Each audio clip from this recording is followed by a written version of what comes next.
Hello, আসসালামু আলাইকুম। আশা করি সবাই ভালো আছেন। Welcome to my channel apples guide. আজকে আপনাদেরকে দেখাবো একটি ভিন্নধর্মী পাহাড়ি খাবার, যেটাকে বলা হচ্ছে পাহাড়ি সিম বলে, যেটাকে খুব বিশাল বড় সাইজের থাকে। এটার রেসিপি দেখাবো যে এই পাহাড়ি সিমটা আপনারা কীভাবে খেতে পারেন। পার্বত্য অঞ্চলের উপজাতিদের কিন্তু এটা খুব প্রিয় একটা খাবার, রেগুলার এটা খায়। সো পাহাড়ি সিমটা তরকারিও রান্না করা যায়, আবার হচ্ছে ভর্তাও বানানো যায়, ভাজিও করা যায়। সো আমি আজকে ভর্তা করব পাহাড়ি সিমের সাথে চিংড়ি মাছ দিয়ে। আমি এটা ভর্তা বানাবো। প্রথমে হচ্ছে আমি পাহাড়ি যে সিমটা আছে এটা সিদ্ধ করে নিব, সিদ্ধ করে তারপর এটাকে ভর্তা বানাবো আর কি। আর পাশাপাশি আমি যে চিংড়ি দিয়ে করব যেহেতু, তো চিংড়ি মাছটা আমি একটু ভুনা করে নিব।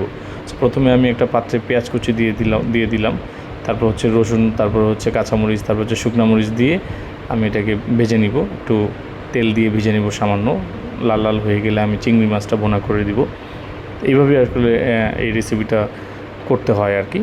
তো এটা খুব আনকমন একটা রেসিপি, এটা একটু তিতা টাইপের হবে টেস্টটা।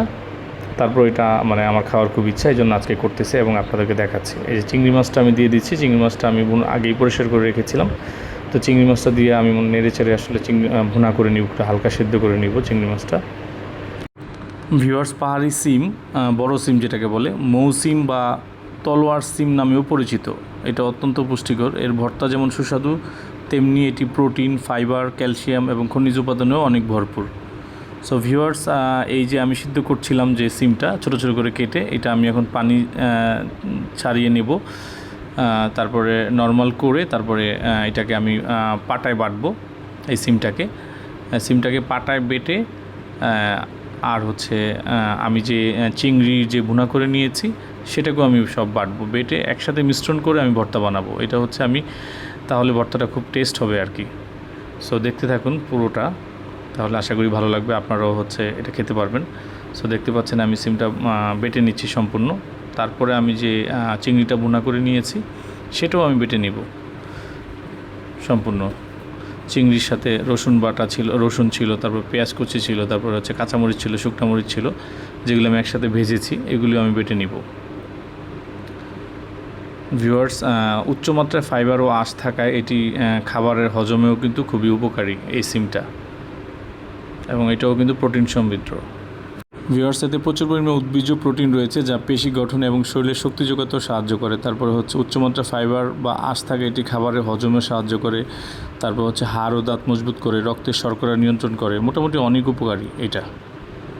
ভিউয়ার্স, এইভাবে ভালো করে মিহি করে নিতে হবে। আমি খুব বেশি মিহি করতেছি না। তারপরে আমি একসাথে এটা মিক্সড করে ভর্তা বানাবো। একটু পরিমাণ মতো লবণ আর হচ্ছে সরষের তেল দিব, পাশাপাশি একটু ধনিয়া পাতাও দিয়ে দিতে পারেন টেস্টের জন্য। আমিও ধনিয়া পাতা বেটে নিচ্ছি, পুরো জিনিসটাই বেটে নিতে হবে, তাহলে ভর্তাটা খুবই মজা হবে। সো এটা, এই রেসিপিটা আসলে পাহাড়িরা খায়, তো আমরা আজকে ট্রাই করতেছি, কেমন লাগে দেখি, আশা করি ভালো লাগবে।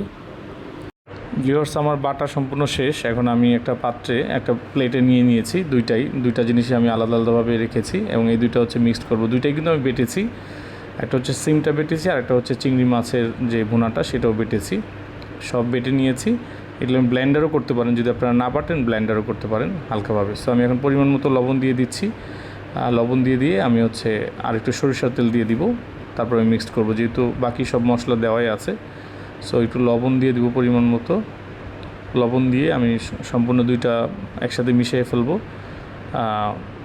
তারপর হচ্ছে একটু পরিমাণ স্বাদের জন্য একটু সরিষার তেল ইউজ করব। আপনারাও চেক করে নেবেন একটু যে লবণটা ঠিকমতো হয়েছে কি না। মোটামুটি আমার এই রেসিপিটা কিন্তু প্রায় শেষ পর্যায়ে।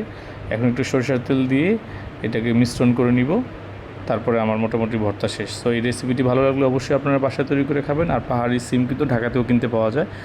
সো ভালো লাগলে আমার এই রেসিপিটি তৈরি করে খাবেন। তো সবাইকে অনেক অনেক ধন্যবাদ। আসসালামু আলাইকুম।